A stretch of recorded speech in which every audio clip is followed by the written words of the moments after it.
Olá, você está no Gruda, Grupo de Discipulado Apostólico. Eu sou o Denis Ricardo e você é sempre bem-vindo aqui no nosso canal. O vídeo de hoje é sobre salvação. Uma vez salvo, salvo para sempre? Há alguma coisa que eu faça que me faria perder a salvação? Ou ainda, preciso cumprir algumas regras e mandamentos para manter a minha salvação? Estas e muitas outras perguntas nós vamos responder nesse vídeo. Então, se liga no Celestial e fica até o final.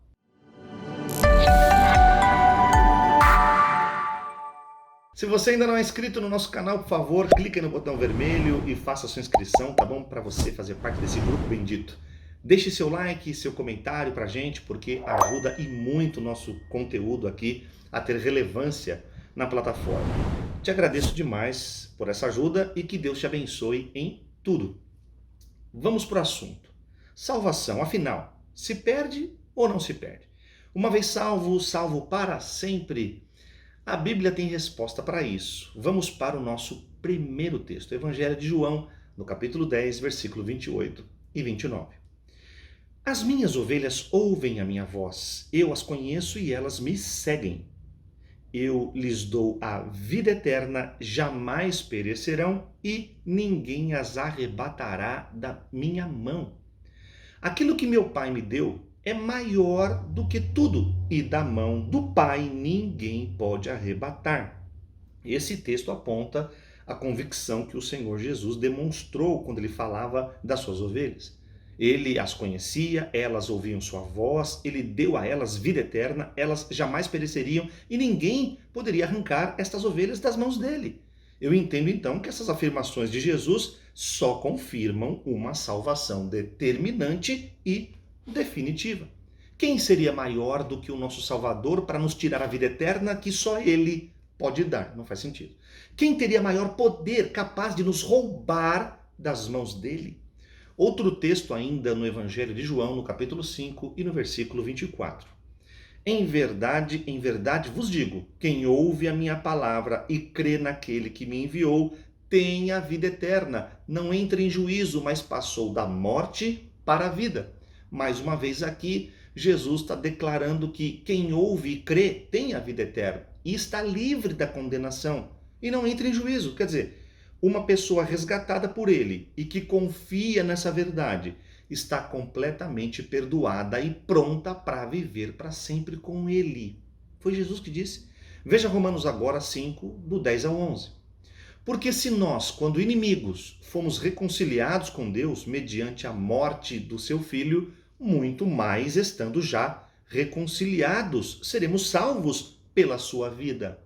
E não apenas isto, mas também nos gloriamos em Deus por nosso Senhor Jesus Cristo, por intermédio de quem recebemos agora a reconciliação. Somos salvos da morte pela vida de Jesus. Ele nos reconciliou plenamente. Faria sentido, então, uma obra de restauração realizada por Deus ser destruída pelo homem? Ele é soberano e seu plano de redenção é perfeito. Ele nos salvou antes da fundação do mundo. Efésios 1, versículo 3 a 5. Bendito Deus e Pai de nosso Senhor Jesus Cristo, que nos tem abençoado com toda sorte de bênção espiritual nas regiões celestiais em Cristo. Assim como nos escolheu nele antes da fundação do mundo para sermos santos e irrepreensíveis perante ele e em amor, oh aleluia, nos predestinou para ele, para a adoção de filhos por meio de Jesus Cristo, segundo o beneplácito de sua vontade. Você percebe que a nossa salvação está no plano de Deus desde sempre. Ele nos amou, nos abençoou e nos predestinou para sermos dele. Ninguém poderá mudar isso. Só precisamos crer nessa verdade, confiar nele. Porque a salvação não provém de nossas obras ou de algum ritual que a gente cumpra. Veja Efésios agora 2, de 8 a 9. Porque pela graça sois salvos, mediante a fé. E isto não vem de vós, aleluia, é dom de Deus. Não de obras, para que ninguém se glorie. Não é pelo que fazemos ou porque merecemos, mas por causa da fé no gracioso favor de Jesus. A nossa salvação é presente de Deus. Mesmo diante da minha e da sua natureza humana pecaminosa, nosso espírito está renovado Por quê? Porque o nosso novo homem interior, ele já é sobrenatural. 1 João 3, 8 e 9. Veja. Aquele que pratica o pecado procede do diabo. Por quê? Porque o diabo vive pecando desde o princípio. Para isso se manifestou o Filho de Deus para destruir as obras do diabo. Todo aquele que é nascido de Deus não vive na prática do pecado, pois o que permanece nele é a divina semente. Ora, se não pode viver pecando porque é nascido de Deus.